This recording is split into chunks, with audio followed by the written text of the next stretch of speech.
देश में corona virus महामारी के चलते लॉकडाउन किया गया है। वहीं मध्य प्रदेश में भी उपचुनाव की सरगर्मी तेजी से बढ़ती जा रही है।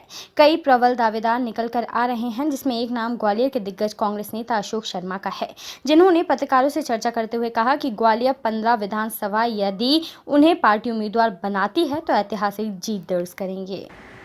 मैं जन्म से अपने आप को सौभाग्यशाली मानता हूं कि जब से मैंने होश संभाला है, मैं कांग्रेस के तिरंगे झंडे की रहनुमाई में और कांग्रेस की परंपराओं को निभाने वाला एक छोटा सा कार्यकर्ता रहा हूं।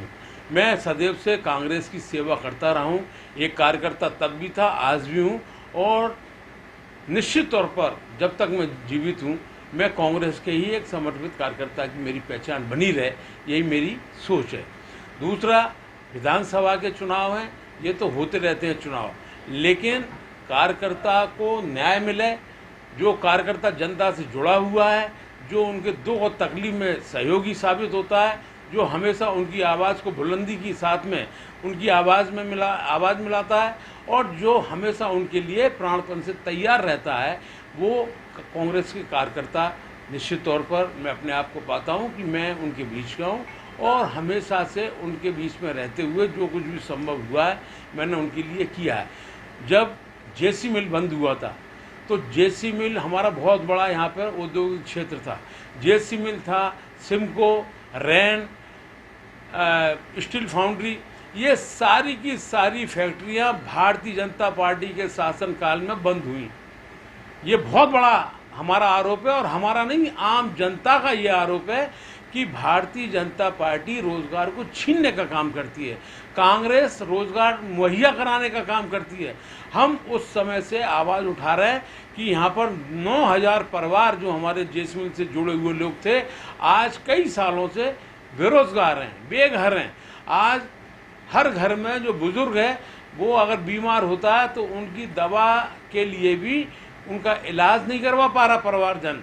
आज उनकी सियानी बिटिया शादी लायक हो गई हैं तो उसके पीले हाथ करने का एक बहुत बड़ा चैलेंज उनके सामने होता है। जो नौनिहाल बच्चे हैं उनको पढ़ाई लिखाई कराने में परेशानियां होती हैं।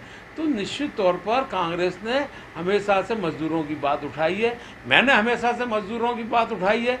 ये भी मेरा सौभाग्य है कि मैं मजदूर का ही बेटा हूँ और निश्चित तौर पर मजदूर का एक खून मेरे शरीर में है, इसलिए मजदूरों की भावनाओं को मैं ज़्यादा समझता हूँ। उनके हक को छीना गया है और जेसी मिल को बंद करके उनको बेरोजगार किया गया।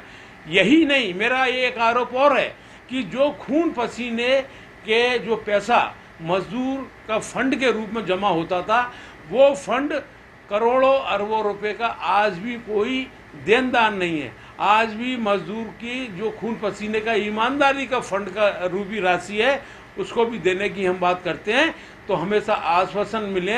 आश्वासन के अलावा मजदूर को कुछ नहीं मिला है।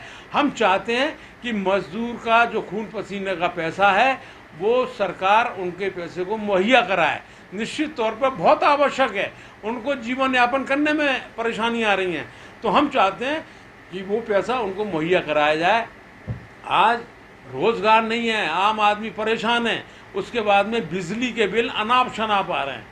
कांग्रेस की सरकार थी 2 महीने पहले तक 100 यूनिट 100 रुपये तक का ये उदाहरण है। हम लोग कह रहे हैं कि आम आदमी प्रसन्न था, खुश था इस बात को लेकर कि कमलनाथ जी की सरकार में 100 यूनिट 100 रुपये तक निहित थे। आज वो हजारों रुपए में फिर आने लगे बिल, आज फिर से कटौती होने लगी, आज फिर वही परेशानी आने लगी। आखिर क्या कारण है? कारण जनता समझ रही है। हम चाहते हैं कि बिजली और पानी के बिल आगामी 6 महीने तक माफ़ किए जाएं, मार्च से लेकर आगे तक, क्योंकि आम आदमी की जेब में पैसे ही नहीं है। जब काम धंधा ही नहीं है, कोई रोजगार ही नहीं है, तो वो काय का पानी का बिल देगा, कैसे वो लाइट का बिल देगा? ये बहुत बड़ी चुनौती है। सवाल राशन आम आदमी को मुहैया कराया जाए। 6 महीने का राशन अभी हाल फिलहाल कम से कम मुहैया प्रत्येक घर में कराया जाए, क्योंकि आम आदमी घर के बाहर निकलने की स्थिति में नहीं है। आज हम देख रहे हैं क्या माहौल है, आदमी अपने घर के बाहर नहीं निकल सकता है, निकलता है तो तमाम प्रकार की वो परेशानियां उसके सामने आती हैं कि शासन और प्रशासन के बताए हुए जो निर्देश हैं उसका वो पालन करे तो भूखा मर रहा है, तो भूखा वो ना मरे, इसलिए शासन की पहली जिम्मेदारी है कि वो आम आदमी, गरीब आदमी के घर में 6 महीने का कम से कम राशन मुहैया कराए। ये अपने आप में बहुत आवश्यक है। साथ ही साथ जो दुकानें बंद हैं वो समय समय पर दुकानें प्रारंभ कराएंगी की जाएं। जो मजदूर लोग हैं, जो छोटे छोटे तबके के लोग हैं, जो अपना रोज़ जितना खोदते हैं उतना पानी पीते हैं, उन लोगों को अपने भरण पोषण के लिए रोज़गार मुहैया कराया जाए। ये पहली वरीयता है और पहली हमारी आवश्यकता है। हम चाहते हैं कि शासन हमारी विनम्र जो अपील है उस पर ध्यान दे, आम आदमी का सहारा बने और आम आदमी के लिए सहयोग प्रदान करे। यही हमारा सोच है। जहाँ तक रहा सवाल कार्यकर्ता का, विधानसभा चुनाव का, मैं तो कार्यकर्ता हूँ। कार्यकर्ता बतौर हर आदमी को हक होता है कि अधिकार मांगने का और कुछ पाने का। मैं कार्यकर्ता हूँ पिछले 43 साल का। 43 साल में ये भी है कि छात्र राजनीति से मेरी यात्रा प्रारंभ हुई है। मैं महाविद्यालय का अध्यक्ष रहा, जीवाजी विश्वविद्यालय का अध्यक्ष रहा, मैं भारतीय राष्ट्रीय छात्र संगठन का जिला अध्यक्ष रहा, मैं यूथ कांग्रेस का जिला अध्यक्ष रहा, मैं जिला कांग्रेस कमेटी का अध्यक्ष रहा, मैं मध्य प्रदेश कांग्रेस कमेटी का महामंत्री रहा, मेला प्राधिकरण का भी मैं उपाध्यक्ष रहा, कार्यवाहक अध्यक्ष रहा। उसके बाद में आज भी मैं वर्तमान में मध्य प्रदेश कांग्रेस कमेटी का महामंत्री हूँ।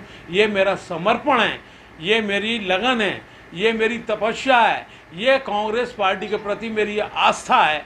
तो ये सारी चीज़ें जब आपके सामने हैं तो अगर नेतृत्व हमारा चाहता है कि हमको हमारे जैसे एक छोटे से कार्यकर्ता को मौका मिले, जनता के बीच में रहने वाले को एक अवसर मिले, तो नेतृत्व का मैंने हमेशा कहना माना है। मैं अनुशासन से जुड़ा हुआ एक कार्यकर्ता हूँ।